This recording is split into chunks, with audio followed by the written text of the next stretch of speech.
महासचिव शिक्षा निदेशालय इकाई हिमाचल प्रदेश। सर्वप्रथम आज प्रारंभिक शिक्षा निदेशालय के सभागार में लोकतंत्र के चौथे सितम मीडिया बंधुओं का मैं पधारने पर दिल की गहराइयों से स्वागत एवं हार्दिक अभिनंदन करता हूं। इस प्रेस वार्ता में मेरे साथ वरिष्ठ उपाध्यक्ष आदरणीय श्री हेम प्रकाश भारद्वाज जी, राज्य महासचिव श्री विनोद चौहान जी, मुख्य सलाहकार श्रीमती कमला ठाकुर जी और हमारे शिक्षा निदेशालय के अन्य सभी पदाधिकारी उपस्थित हैं। आज सर्वप्रथम यह स्पष्ट करना चाहूँगा कि आज की प्रेस वार्ता का मुख्य उद्देश्य वर्तमान सरकार के द्वारा जिस प्रकार कर्मचारियों के मसले को सुलझाया गया, जिस प्रकार से कर्मचारियों को वित्तीय लाभ प्रदान किए गए, उस पर चर्चा करेंगे और उसके साथ साथ ही अन्य जो समस्याएं या मांगे रहेगी उस पर भी सरकार से आज इस प्रेस वार्ता के माध्यम से आग्रह किया जाएगा। सर्वप्रथम माननीय मुख्यमंत्री महोदय हिमाचल प्रदेश श्री जयराम ठाकुर जी का हम इस प्रेस वार्ता के माध्यम से दिल की गहराइयों से धन्यवाद करना चाहेंगे।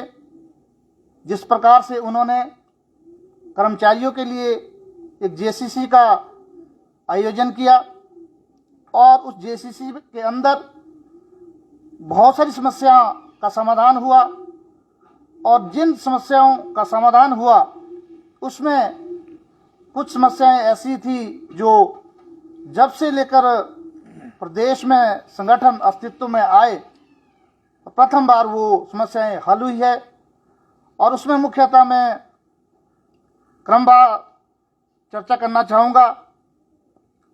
जैसे कि सभी विभागों में सीनियर असिस्टेंट की पदोन्नति हेतु 10 वर्ष का कार्यकाल पूर्ण होने पर ही सीनियर असिस्टेंट पदोन्नत हुआ करते थे। बड़ी चिरकाल से ये समस्या या ये मांग उठती रही, लेकिन माननीय मुख्यमंत्री महोदय ने उदारता दिखाते हुए कर्मचारियों के हित में यह निर्णय लिया कि जो 10 वर्ष का कार्यकाल इसको घटाकर 7 वर्ष किया जाता है। सदैव कर्मचारी आभारी रहेंगे क्योंकि इस समस्या को करवाने के लिए जिस प्रकार से एनजीओ फेडरेशन के अध्यक्ष आदरणीय श्री अश्वनी ठाकुर जी के द्वारा सूझबूझ का परिचय दिया गया, जिस प्रकार से उन्होंने एक सरकार से इस मांग को मनवाया, इसके लिए पूरा प्रदेश का कर्मचारी हिमाचल प्रदेश राजपत्रित कर्मचारी महासंघ के प्रदेशाध्यक्ष श्री अश्वनी ठाकुर जी का ताउम्र आभारी रहेंगे। इसके साथ ही विभागों में, सभी विभागों में जूनियर ऑफिस असिस्टेंट की नियुक्तियां हुई और ये नियुक्तियां होने के उपरांत नियुक्तियां तो हो गई, लेकिन नियुक्तियां होने के उपरांत इनका क्या भविष्य होगा, भविष्य में ये क्या बनेंगे, इसके बाद इस विषय में कोई भी दिशा और दशा इनकी कोई तय नहीं थी। इस मांग को भी माननीय मुख्यमंत्री महोदय ने इनके आरएनपी रूल बनवाए और बनाने के बाद सरकार ने इसको फाइनल किया और अब जितने भी जियो लगे हैं भविष्य में ये भी क्लर्क के साथ इनका भी पदोन्नति और हर वित्तीय लाभ इनको प्रदान किए जाएंगे। साथियों, पिछले 4 वर्षों से एक मांग उठती आ रही थी कि 3 वर्ष का कॉन्ट्रैक्ट प्रदेश के अंदर हुआ करता था और इसको घटाकर भी सरकार ने 3 से 2 वर्ष किया है। इसके लिए भी प्रदेश का कर्मचारी माननीय मुख्यमंत्री महोदय का सदैव आभारी रहेंगे। एनजीओ फेडरेशन के ताकत और एनजीओ फेडरेशन के अस्तित्व की बात करना चाहूँगा। एक समय प्रदेश के अंदर आया जब एक डीए की नोटिफिकेशन अधिकारियों की गई और कर्मचारियों की नहीं हुई, जबकि इतिहास में कभी ऐसा नहीं हुआ। डीए की नोटिफिकेशन हमेशा कर्मचारी और अधिकारियों के साथ हुआ करती थी। एनजीओ फेडरेशन ने इस मामले को बड़े जोर शोर से माननीय मुख्यमंत्री महोदय के समक्ष उठाया। माननीय मुख्यमंत्री महोदय ने कर्मचारियों और अधिकारियों में कोई फर्क न देखते हुए तुरंत उस नोटिफिकेशन को अधिकारियों की विड्रॉ की और डीए की नोटिफिकेशन जो है 28 से 31% जो है अधिकारियों और कर्मचारियों की एक साथ जारी की गई। इसके लिए भी समानता का अधिकार देने के मद्देनजर हम सरकार का धन्यवाद करते हैं। जेसीसी के माध्यम से डेली बेसिस और अंशकालीन का जो समय अवधि है रेगुलराइजेशन की, उसमें भी एक वर्ष सरकार के द्वारा घटाया गया है। ये भी एक बहुत ही सराहनीय कार्य है। और इसके उपरांत एक बहुत ही बड़ा 6th पे कमीशन को लेकर एक जदोजहद प्रदेश के अंदर जो चल रही थी, माननीय मुख्यमंत्री महोदय ने 6th पे कमीशन की घोषणा करते हुए प्रदेश के कर्मचारियों को गदगद किया है और साथ ही घोषणा करते हुए ये भी ऐलान किया कि यदि किसी भी कैटेगरी को कोई नुकसान हो रहा हो तो उसमें तुरंत कार्रवाई अमल में लाई जाएगी।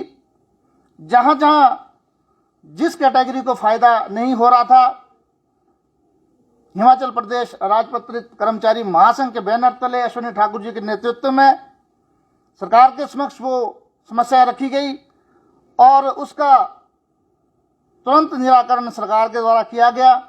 इसके लिए एनजीओ फेडरेशन के अध्यक्ष अश्विनी ठाकुर जी बधाई के पात्र है कि उन्होंने किसी भी कैटेगरी को पे स्केल में घाटा नहीं होने दिया। और अभी भी माननीय मुख्यमंत्री महोदय ने जो आश्वासन दिया कि अभी भी अगर किसी कर्मचारियों की कोई समस्या इसमें रहती है तो उसको सुना जाएगा और उसको पूर्ण किया जाएगा। कर्मचारी साथियों, जब जब स्केल प्रदेश के अंदर आया, खामियां हमेशा हर बार रही है, लेकिन उसको पूरा करना और कर्मचारियों की बात को सुनना माननीय मुख्यमंत्री महोदय ने अपने आप में कर्मचारी हितैषी होने का प्रमाण दिया है। इसके साथ ही 2009 की नोटिफिकेशन एक ऐसी नोटिफिकेशन थी कर्मचारियों की जिस पर अपंग और या किसी कर्मचारी की डेथ हो जाती थी, उनको पेंशन का प्रावधान नहीं था। माननीय मुख्यमंत्री महोदय ने इस नोटिफिकेशन को भी जारी करते हुए 2009 के बाद यदि कोई हैंडीकैप्ड या किसी की डेथ के कारण हुई हो तो उन्हें पेंशन का प्रावधान नहीं था। उन्हें पेंशन का प्रावधान इस नोटिफिकेशन के तहत हुआ है। इसके लिए भी प्रदेश का कर्मचारी सदैव माननीय मुख्यमंत्री महोदय का आभारी रहेगा। कर्मचारियों की समस्याओं का निरंतर माननीय मुख्यमंत्री महोदय के द्वारा समाधान किया जा रहा है और कुछ इस प्रेस वार्ता के माध्यम से हम ये कहना चाहते हैं कि जहां पे अभी कर्मचारियों के लाभ कुछ बचते हैं, वो भी मांग हम इस वार्ता के माध्यम से सरकार से रखेंगे और हमें आशा है कि बहुत जल्दी माननीय मुख्यमंत्री महोदय इन समस्याओं का भी समाधान करेंगे। इसमें मुख्यतः अभी 2 दिन पूर्व प्रदेश से लगभग कोई सैकड़ों की संख्या में कर्मचारी प्रदेशाध्यक्ष अश्विनी ठाकुर से मिलने आए और एक राइडर की बहुत बड़ी समस्या प्रदेश के अंदर जो चल रही है, इस राइडर को हटाने के लिए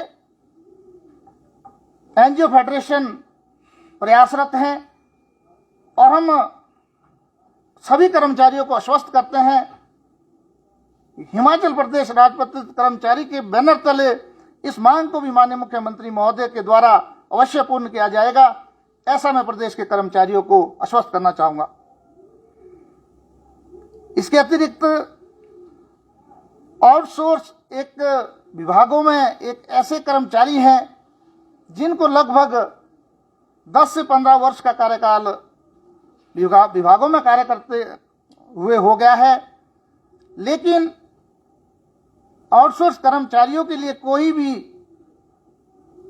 वेतन को बढ़ाना या स्थायी पॉलिसी को लाना, अभी तक इस पर किसी भी सरकार ने ध्यान नहीं दिया। हम इस वार्ता के माध्यम से पुरजोर मांग करते हैं कि आउटसोर्स के लिए भी कोई ठोस नीति बनाई जाए, ताकि आने वाले आउटसोर्स कर्मचारियों का भविष्य भी उज्जवल हो, क्योंकि वो भी वही काम कर रहे हैं जो अन्य नियमित कर्मचारी ऑफिस में कार्य करते हैं। इसके साथ शिक्षा विभाग का महासचिव होने के नाते एनजीओ फेडरेशन के अध्यक्ष अश्विनी ठाकुर जी से इस वार्ता से एक अनुरोध करना चाहूंगा। एनजीओ फेडरेशन के चेयरमैन आप विराजमान हैं और आपको खूब तरक्की दे प्रभु, लेकिन इस विभाग से प्रथम इलेक्शन आप जीतकर गए थे और आपसे शिक्षा विभाग अपेक्षा करता है कि हमारे जो गैर शिक्षक कर्मचारी महासंघ के अधीक्षक ग्रेड 2 के ग्रेड 1 के पद है, सभी कॉलेजेस में बहाल करने के लिए आप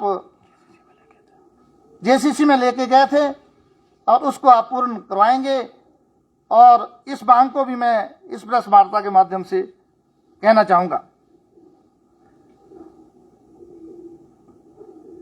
मीडिया से बहुत ही आदर के साथ और विनम्र निवेदन में आज एक बात का करना चाहूंगा। कर्मचारी संगठनों का एक बहुत बड़ा इतिहास है, जिसमें एक अपना संविधान है। उस संविधान के बैनर तले चुनाव होते हैं डिपार्टमेंटल एसोसिएशन के, फिर स्टेट के होते हैं, स्टेट के बाद एनजीओ फेडरेशन का गठन होता है। मीडिया के माध्यम से हम लोगों को पता चला है कि कोई संयुक्त मोर्चा नाम से कोई संगठन आए दिन अपनी स्टेटमेंट देते रहते हैं। तो मैं यहां स्पष्ट करना चाहूंगा, जब संवैधानिक प्रक्रिया से चुनाव हुए हैं, एनजीओ फेडरेशन का गठन हुआ है और संवैधानिक प्रक्रिया से जो है सभी अध्यापकों के संगठन बने हैं, सभी अब अपनी समस्या जो है अब अपने विभागाध्यक्ष के थ्रू सरकार से उठाते हैं और समस्या का निराकरण करने के लिए माननीय मुख्यमंत्री महोदय सदैव तत्पर है। तो मैं ये मानता हूं कि प्रदेश के अंदर किसी भी संयुक्त मोर्चा का गठन करने की कोई आवश्यकता नहीं है, क्योंकि ये संयुक्त मोर्चा एक ऐसी पहल मैंने देखी है विभागों के अंदर जहां कोई पदाधिकारी नहीं है, वो अपने आप को संयुक्त मोर्चा का एक हिस्सा मानते हैं। तो मैं इस मोर्चे का भी इस वार्ता के माध्यम से पुरजोर खंडन करता हूं कि मीडिया से अनुरोध करता हूं कि आप भी ऐसे लोगों को कृपया पहले आप तय तक जाए कि कौन से विभाग से हैं। और मेरा तो यहां तक मुझे खबर है कि जो संयुक्त मोर्चा के कोई अध्यक्ष बने हैं, उनका जो अपना संगठन है, उस संगठन के अंदर चुनाव की दो कार्यकारिणियां बनी हैं। तो दो अध्यक्ष, दो महामंत्री, दो कार्यकारिणी। तो इस तरह के मैं प्रदेश के कर्मचारियों से भी आह्वान करता हूं कि आप किसी भी भ्रम में ना रहें। जो भी कर्मचारियों की समस्या का समाधान है वो एनजीओ फेडरेशन के बैनर तले प्रदेशाध्यक्ष अश्विनी ठाकुर जी के नेतृत्व में सरकार से मान्यता प्राप्त माननीय मुख्यमंत्री महोदय के माध्यम से समस्या का समाधान होना है। और बार बार माननीय मुख्यमंत्री महोदय ने इस बात को कहा है, कोई भी कमी, कहीं भी कर्मचारियों के हित जहां नुकसान हो रहा हो, वहां मेरे पास आइए और मैं आपकी समस्या का समाधान करने के लिए तैयार हूं। तो मैं कहने का यही अर्थ है कि कोई भी समस्या अगर पूरी होनी है तो वो सरकार के साथ टेबल टॉक में होती है, लिखित रूप में दे के, फाइलों के थ्रू होती है। एक प्रोसेस होता है, फाइल पे जाएगा, पुटअप होगा, विभागाध्यक्ष के थ्रू और माननीय मुख्यमंत्री महोदय के थ्रू वो पूर्ण होगी। सड़कों पे कहीं मीडिया पे बाइट दे के मुझे नहीं लगता कि वो बात पूरी होती है। और मीडिया एक, हम धन्यवादी जरूर है कि मीडिया जो है सदैव कर्मचारी हित में जो है अपना बहुत ही अच्छा कार्य कर रहा है और कर्मचारियों की हर गतिविधि को सरकार तक से उठा रहा है। और इन्हीं शब्दों के साथ मैं अपनी वाणी को विराम देता हूं। और मेरे साथ प्रेस वार्ता में संघ के हमारे वरिष्ठ उपाध्यक्ष बड़े भाई हेम प्रकाश भारद्वाज जी बैठे हैं। कृपया आप प्रेस को संबोधित करें। जैसा कि मेरे छोटे भाई ने भी अभी कहा कि हम यहाँ पे आज जो एकत्रित हुए हैं, सर्वप्रथम हम माननीय मुख्यमंत्री महोदय का इस प्रेस वार्ता के माध्यम से धन्यवाद करना चाहेंगे कि उन्होंने कर्मचारियों के विभिन्न श्रेणियों के जो बहुत सारे मुद्दे थे वो सिर्फ एक झटके में समाप्त कर दिए, ऐसा कुछ लगता है। और छुटपुट जो मुद्दे रहे हैं, हमें आशा है कि वो आने वाले समय में जरूर पूर्ण करेंगे और सभी कर्मचारियों को इस तरह का लाभ जो दे है वो देंगे। जैसे हमारे चौहान साहब ने कहा है कि हमारे कुछ एक ऐतिहासिक मुद्दे थे, ऐतिहासिक फैसले थे जो कभी बहुत लंबे समय से हमारी मांग चलती आ रही थी, जिसमें सीनियर असिस्टेंट का सेवा काल प्रमोशन के लिए जो 10 वर्ष का था, उसकी वजह से किसी भी मैं अपने विभाग की बात नहीं करूंगा, सभी विभाग की बात थी। उस 10 काल की सेवा अवधि की वजह से हमारे सैकड़ों हजारों पोस्ट खाली चल रही थी और जिससे कि जो सरकार का कार्य था वो लंबित पड़ रहा था। तो वो सरकार कई बार हमने मुद्दे उठाए भी, विभिन्न सरकार से उठाए, लेकिन वो हर बार कभी रिलैक्सेशन पे अटक जाता था, कभी कुछ हो जाता था। लेकिन माननीय मुख्यमंत्री महोदय ने और हमारे एनजीओ के आदरणीय अध्यक्ष अश्विनी ठाकुर जी की पहल ने ये एक बहुत बड़ा तोहफा सभी कर्मचारियों के लिए दिया है। जो 10 वर्ष से 7 साल का कार्यकाल है, मैं ये कहूंगा ये एक ऐतिहासिक फैसला है। और मैं कहना चाहूंगा हमारे जो कर्मचारी एनपीएस के थे, उनकी बहुत सारी मांगे, ऐसी जो मांगे जिसके लिए कोई भी सरकारी नौकरी में आना चाहता है, जिसमें एक परिवार की सेफ्टी सिक्योरिटी को लेकर चिंतित रहता है, उसमें फैमिली पेंशन की अनाउंसमेंट एक बहुत बड़ी मांग है जिसको सरकार ने माना है। और मैं ये कहूंगा कि इस तरह की पहल सरकार की ये बताती है कि सरकार हमेशा अपने कर्मचारियों के प्रति हितैषी रही है। और जो हमारे छोटे निमन कर्मचारी है, जो कॉन्ट्रैक्ट पे भी कर्मचारी है, उनके 3 साल का जो सेवा काल था उसको लेके भी बार बार मांग उठती गई, लेकिन वो बहुत बार पेंड होती रही। लेकिन जब से हमारा एनजीओ का संगठन आगे कार्यशील रहा, आदरणीय अश्विनी ठाकुर जी ने सभी कर्मचारियों का जो मुद्दा था, हर एक मुद्दे को आगे ले गए, बड़े सरकार के साथ समन्वय के साथ इन मुद्दों को उठाया। तो वो एक मांग जो 3 साल की थी, वो भी 3 साल से 2 साल करना एक ऐतिहासिक फैसला कहूंगा। तो इस तरह के बहुत सारे मुद्दे ये रिपीट होंगे, अगर मैं सारी बातें कहता जाऊंगा तो मैं सिर्फ इतना कहना चाहूंगा कि इन जितने भी हमारे अभी लंबित मुद्दे हैं, जिनमें हमारे विभिन्न श्रेणी के कर्मचारी अपनी मांगे एनजीओ के माध्यम से उठा रहे हैं, तो वो शीघ्र सरकार पूर्ण करेगी, ऐसा हम विश्वास रखते हैं। और ये भी हम विश्वास रखते हैं कि जो कुछ कर्मचारी थोड़े भटक गए हैं, वो कहीं ना कहीं हमारे रास्ते को विचलित कर रहे हैं। तो उनसे भी मैं इस वार्ता के माध्यम से आग्रह करना चाहूंगा कि मुख्य धारा में आए, और ताकि एक धारा में एक लहर की तरह हम सब चले, और हमारे एक जो बैनर है, एनजीओ का बैनर है, आदरणीय अश्विनी ठाकुर जी के बैनर तले हम आगे चलें और सरकार से अपने मुद्दे उठाएं। क्योंकि अगर हम अलग अलग भाषा सभी बोलते जाएंगे, अलग अलग रास्ते अपनाते जाएंगे, तो आने वाले समय में ये कंफ्यूजन का रास्ता क्रिएट करेगा। तो आने वाले समय में सबसे बड़ा जो इससे हानि होने वाली है वो सभी कर्मचारियों को होने वाली है। क्योंकि जो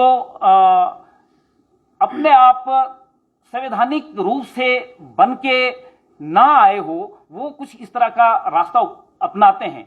तो मैं ये उनसे आग्रह करना चाहूंगा, आप भी हमारे भाई हैं, हम ये नहीं कहते कि आप हमारे इन मुद्दों में साथ नहीं, आप साथ है, लेकिन रास्ता थोड़ा गलत है।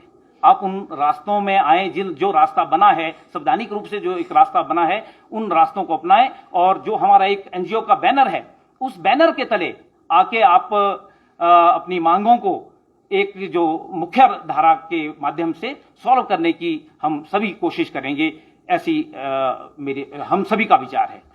तो मैं अधिक समय ना लेता हुआ आगे अपने मीडिया बंधु से कहूंगा, अगर कोई प्रश्न है तो आप प्लीज। सर, जिस तरह से आपने संयुक्त मोर्चे की बात भी की है, जो बना है, और आपने बोला कि ये संवैधानिक है, तो वहीं पर कभी ये वार्ता नहीं हुई उनके साथ कि मिलकर कर्मचारियों के मुद्दे उठाए जाएं?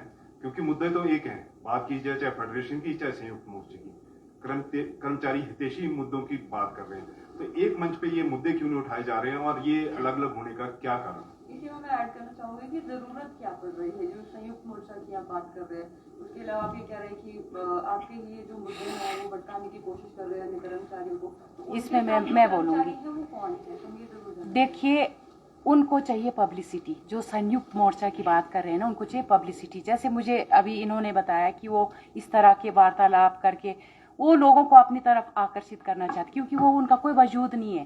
देखिए, अश्विनी ठाकुर हर उससे प्लेटफॉर्म से चुन के वहां तक पहुंचे हैं। वो हम सब कर्मचारियों की बात सुनते हैं और मनवाते हैं सरकार से। हम आभारी हैं सरकार के कि उनके द्वारा जितने मुद्दे वहां तक उठे हैं वो सब पूर्ण हो रहे हैं। कुछ और मुद्दे हैं, जैसे चौहान जी ने कहा कि कुछ हमारे यहाँ अधीक्षक ग्रेड 1 की पोस्टों के बारे में हम बहुत देर से इंतजार कर रहे हैं, 4-5 साल हो गए हम इंतजार करते हैं। हमें उम्मीद है कि वो पोस्टें आएंगी, लेकिन जो स्वयंभू नेता जिसकी बात कर रहे हैं ना, उनको सिर्फ पब्लिक को अपनी तरफ आकर्षित करना, उनका कोई वजूद नहीं है। मैं जीता जागता एक उदाहरण हूँ आपके बीच में। उनको महिलाओं के प्रति कोई संवेदना नहीं है, वो महिलाओं के साथ इतनी बदतमीजी से पेश आते हैं। मैं हूँ उसकी एक उदाहरण, जिसके लिए ये कहा गया था तू जहां से आई, जहां पैदा हुई, मैं लाहौल स्पीति से हूँ, कि तुझे वहां छोड़ देंगे, तुझे यहाँ नौकरी करने का कोई अधिकार नहीं है। और वही बंधु है जिसकी बात शायद ये संयुक्त मोर्चा में, वैसे हम जानते नहीं है कौन वो, लेकिन जैसे मुझे थोड़ा सा आभास हो रहा है कि वो है। इतना मुझे वो किया था, तड़पाया था, इतना मुझे डराया गया था। अपने 2-4-10 लोगों को लेकर आते थे यहाँ डायरेक्टरेट में, मुझे निकलना मुश्किल होता था। मैं इन भाइयों के साथ जाती थी, वो इस तरह के व्यक्ति। और उसके साथ में एक और बात बताऊं, थाना ये जो छोटा शिमला महिला थाना, वहां पे केस भी एंटर्ड है और केस भी चला हुआ है, कोर्ट में भी है, जिसमें मुझे स्पेशली उसने ये कहा था तुझे जीना सिखा देंगे, तू क्या समझती है। तो ऐसी धारणा वाले लोग पब्लिक को अपनी तरफ आकर्षित या पब्लिसिटी चाहने के लिए कुछ भी कर सकते हैं। मैडम, आपकी बात पे ऐड करूंगी। हाँ जी। पब्लिसिटी तो इंसान तभी, अब लोग जो है उसको पब्लिसिटी क्यों देंगे, अगर वो कर्मचारी हित के फैसले उठाएंगे जब तभी लोग देखो, आकर्षित होंगे ना। मैं आप सहमत हूँ, मैं ये कहना चाहूंगी, जब एक मोर्चा बना, हमारे पास अध्यक्ष हैं, सब कुछ मनवाने के लिए एक प्लेटफॉर्म से चुन के गए। वो तो कहीं ना चुने, उनके अपनी 2-2, 3-3 महाअध्यक्ष हैं। वो एक ही उसके ग्रुप में, एक ही संघ है ना, पता नहीं कौन से संघ में वो। एक यहाँ कल ही आए थे, वो बोलते प्रधान मैं हूँ। हमने कहा सुना है प्रधान, तो वो अपने आप को कह रहे हैं, तो उनका अपना वजूद ही नहीं है। तो प्लेटफॉर्म उसको क्यों चुने। हम तो उस पे चाहेंगे ना जो हमारे नियमों में है, जो हमारी पॉलिसीज हैं, उसके अकॉर्डिंग जो प्रधान बना हम उनके अकॉर्डिंग मानेंगे। हाँ, सरकार ने मान्यता दी है अश्विनी ठाकुर जी को, हम उनके थ्रू करेंगे ना। वो कोई भी बोले मैं प्रधान हूँ संयुक्त मोर्चा का, मेरे थ्रू, तो लोग उधर क्यों जाएं? भ्रमित हो जाते हैं लोग, क्योंकि कईयों को वाणी इतनी होती है। वही बात कर रहे हैं, तो एकजुट करने के लिए एनजीओ फेडरेशन क्या करेगा, मतलब कि जिससे एक ही छत के नीचे कर्मचारियों की मांगे उठाई जाएं, एनजीओ फेडरेशन के नीचे कर्मचारियों की मांगे उठाई जाएं, और जो आप बोल रहे हैं जिस तरह से भटके हुए कर्मचारी हैं, तो उनको वापस एनजीओ में लाने के लिए आप क्या प्रयास करेंगे कि जिससे कि कर्मचारियों की मांगे उठाई? देखिए, इसमें मैं कुछ ऐड करना चाहूँगा। भटके हुए कर्मचारी कहा गया, वो इसलिए कहा गया कि जब हमारा एक प्लेटफॉर्म बना है, आपने कहा कि भाई मांगों को एक छत के नीचे मनवाया जाए, तो मैं ये कहना चाहूँगा कि जो मांगे वो उनकी जिन मांगों की बातें वो कर रहे हैं, वो ऑलरेडी हम इस प्लेटफॉर्म के तहत इस महासंघ जो हमारा राजपत्रित कर्मचारी महासंघ है, उसके बैनर तले ये पहले से ही उठाई गई हुई है। जो राइडर की बात कर रहे हैं, ऑलरेडी ये राइडर ये हमने फाइलों पे चला रखा है। अध्यक्ष हमारे जो अश्विनी ठाकुर जी है, वो इस पर कार्यरत है, हमेशा इस पर कर्मचारी अधिकारियों से बात हो रही है, सरकार से बात हो रही है, और दूसरे जो मुद्दे जो वो उनकी बात कर रहे हैं वो कीजिए, हम इसको उठाएंगे। तो मुझे एक चीज बताएं कि भाई कौन सा ऐसा मुद्दा है जो राजपत्रित कर्मचारी महासंघ नहीं उठा रहा है और कर्मचारियों को लाभ जो उनके मिलने हैं उनके बारे में वार्ता नहीं कर रहा है। जब सारे हम तो आह्वान कर रहे हैं कि सारे जो कर्मचारी जो सो कॉल्ड जो ये संयुक्त मोर्चा बना है, ये जो नेता बने हैं अपने आप को, ये आए इस मुख्य धारा में जुड़े। और हम तो आह्वान करते, हर मंच से हमने आह्वान किया है कि आओ हम सब मिलकर हम इन समस्याओं को उठाएंगे, और उठा रहे हैं। ऐसा नहीं है कि इन समस्याओं का निराकरण नहीं हो रहा है। जो समस्याएं वो आज उठा रहे हैं वो हम जेसीसी में पहले उठा चुके हैं, और उसका निराकरण चल रहा है, और फाइलों पे वो कार्य चल रहा है, और बहुत जल्दी ये चीजें हो जाएंगी। और मैं आपको एक चीज बताऊं कि ये जो लोग हैं ये सिर्फ कुर्सी के लालच के लिए इधर उधर, आपने देखा होगा महासंघ में जो पहले लोग आए थे, वो जो वहां से निकल गए, जिन लोगों को मान्यता नहीं मिली, वो लोग आज यहां पर संयुक्त मोर्चा में इकट्ठे हुए हैं। और वो चंद लोग हैं, कुछ एक लोग जो किसी डिपार्टमेंट से या कॉर्पोरेशन से, डिपार्टमेंट का तो एक भी आदमी नहीं है उसमें, जो कॉर्पोरेशन से कुछ वो लोग जो छिटक गए हुए हैं, जो मुख्य धारा से छिटक गए हैं, ये वो लोग हैं। और ये अपनी नेतागिरी चमकाने के लिए लोगों को भ्रमित कर रहे हैं। और मैं इस आपके प्रेस वार्ता के माध्यम से मैं ये कहना चाहूंगा, लोगों से अपील करना चाहूंगा कि आप भटके नहीं, कार्य हो रहे हैं, और सरकार से मान्यता प्राप्त जो राजपत्रित कर्मचारी महासंघ है वो अपने दायित्व को समझता है, और इस दायित्व को वो बखूबी निभा रहा है, और सरकार से वार्ता कर रहा है। और मुझे आशा ही नहीं, पूर्ण विश्वास है, जैसे कि चौहान साहब ने कहा था, 2-3 समस्याएं हैं इस वेतनमान को, छठे वेतनमान को लेके।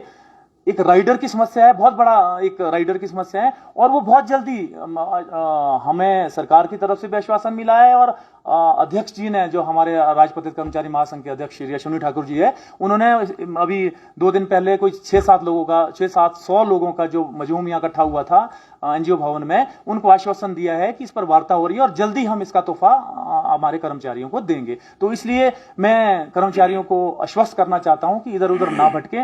ये चंद लोग जो ये चंदा इकट्ठा कर रहे हैं, मैं ये आपको सही बात बताऊं तो ये चंदा इकट्ठा करने वाले लोग हैं। और ये मैं संघ, आप बोल रहे हैं संयुक्त कर्मचारी महासंघ है, ये भड़काऊ संघ है। ये कर्मचारियों को सिर्फ भड़काने का काम कर रहे हैं, नथिंग एल्स। और जो समस्याएं हैं सबको पता है, प्लेटफॉर्म कौन सा है, राजपत्रित कर्मचारी महासंघ है, वो प्लेटफॉर्म एक मान्यता प्राप्त प्लेटफॉर्म है, और सरकार लगातार उस महासंघ से वार्ता कर रही है, और लगातार जो है इसका समाधान किया जा रहा है। मैम, आपसे मैं पूछना चाहूंगी, जो एफआईआर है कितने पहले आपने की थी, और किस चीज को लेकर एफआईआर है? इसी चीज के लिए की थी, क्योंकि यहाँ शिक्षा निदेशालय में आकर वो कभी धमकी दे के जाते थे, और यहाँ ऑफिस में आकर मुझे धमकी दी गई थी, और 8-10 लोगों का हजूम लेकर मुझे डराया धमकाया गया था। इस चीज़ की एफआईआर उनके अगेंस्ट है, और जो अब कोर्ट में चली गई। अभी 1-2 पेशी हुई थी, अभी और नहीं हुई है। तो ये था, क्योंकि उनका किसी के प्रति मतलब वो जो सॉफ्ट कॉर्नर होता है ना, जैसे एक मानवता नाम की, वो चीज़ नहीं है।